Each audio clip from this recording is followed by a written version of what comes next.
qui n'ont pas la chance d'avoir des familles qui les emmènent à la mer, à la montagne, qui justement n'ont pas assez accès à la culture, au sport, et s'ennuient.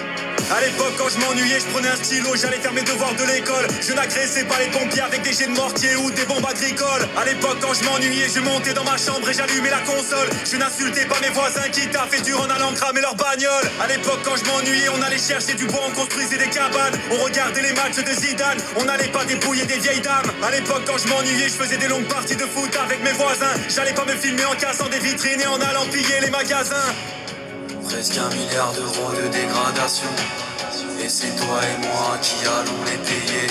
Travailler pour les autres, c'est notre vocation. Mais il faut les comprendre, ils s'ennuyaient. Si tu t'ennuies, tu as le droit de tout casser. Les émeutes qu'on a eues l'été dernier, c'était des jeunes qui n'ont pas la chance d'avoir des familles qui les emmènent à la mer, à la montagne, qui justement n'ont pas assez accès à la culture, au sport, et s'ennuient.